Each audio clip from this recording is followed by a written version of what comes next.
So লোক সুইয়ার মুভিটা finally আমি দেখে নিয়েছি।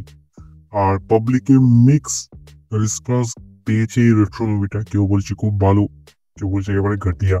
বাট আমি আমার অনেস্ট রিয়াকশনটাই শেয়ার করব এই ভিডিওর ভেতর। তো প্রথমে যদি এই রেট্রো মুভি স্টোরিটার কথা বলি, তাহলে এখানে সুরিয়ার যে ক্যারেক্টার মানে পারি, এখানে ওর নাম হচ্ছে পারি। তো সেই ক্যারেক্টারের আশেপাশেই এই মুভি স্টোরিটা ঘুরপাক খেতে থাকে। অ্যান্ড প্রথমে এটা একটা লাভ স্টোরি থাকে, তারপর বাবা ভার্সেস ছেলে হয়ে যায়, তারপর একটা ব্ল্যাক আইল্যান্ড না কি একটা আইল্যান্ড নাম বললো মনে নেই আমার। আর সেই আইল্যান্ডের কিং, মানে কিং তো ওগুলো আমার কোনো দিক থেকে লাগেনি, এক একটা জোকারই লেগেছে। তো তাদের সাথে সুরিয়ার আমার ফাইট লেগে যায় সেইখানে। আর মুভির ক্লাইম্যাক্সে গিয়ে মুভিটা একটা আলাদাই দিকে চলে যায়। মানে মুভিটা শুরু হয়েছিল লাভ স্টোরি, তার মাঝে বাবা ভার্সেস ছেলে আমরা দেখতে পাই, তার মাঝে আবার কিং চলে আসে কোথা দিয়ে, আর মুভিটা এসে একটা আলাদাই এন্ডিং নিয়ে নেয়। যে কোনো ডাইরেক্টরের যে ভিশনটা ছিল সেটা আমার মাথায় ঢোকেনি, যে ডাইরেক্টর কি দেখাতে চেয়েছিল সেটা শুধুমাত্র ডাইরেক্টরই জানে। ওকে, যে কারণে মুভির স্টোরিটা সেটা আমার পুরোপুরি মগজের উপর দিয়ে গেছে, মাথার উপর দিয়ে চলে গেছে, যে কারণে আমি এই স্টোরি কিছুই বুঝতে পারিনি যে কোথা থেকে শুরু হলো আর কিভাবে এন্ড হলো। আর যদি ভালো দিকের কথা বলি এই মুভির ভেতর, তাহলে সুরিয়া হচ্ছে সেই ভালো দিকটা যেটা দেখে লোক এই মুভিটা এনজয় করতে পারে।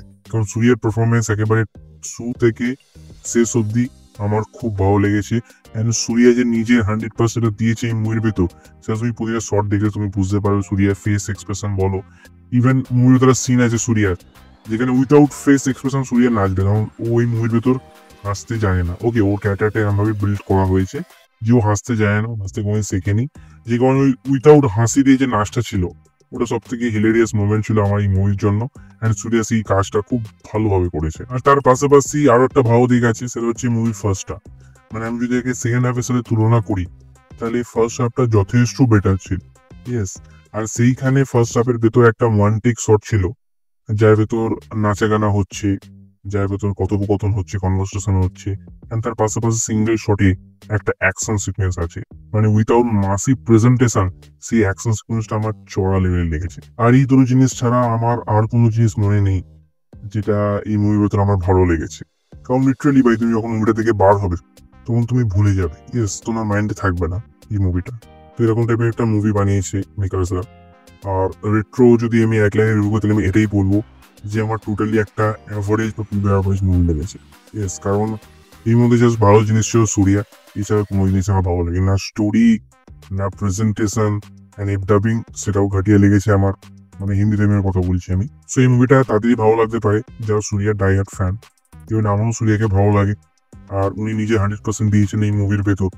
কিন্তু যদি ভালো স্টোরি না থাকে, ভালো কন্টেন্ট না থাকে মুভির ভেতর, তাহলে আমি কিভাবে একটা মুভিকে ভালো বলতে পারি? তাতে সে সুরিয়া থাকুক আর অন্য যে কোনো অ্যাক্টর থাকুক না কেন, আর সে নিজে 100% দিক না কেন, মুভিটাকে আফটার ভালো বলা যায় না।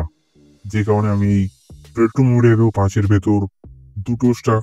অ্যান্ড তুমি যদি রেট্রো দেখতে চাও তো ডেফিনেটলি যেতে পারো, বাট মুভির আফটার তোমার কেমন লাগবে আমি চাই না।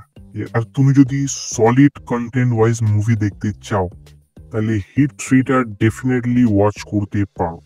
আর আমি ওটা নিয়েও রিভিউ করেছি, তো তুমি যাও গিয়ে আমার সেই ভিডিওটা চেক আউট করতে পারো। তোমার সাথে হবে আবার ঠিক সেই ভিডিওতে। So by.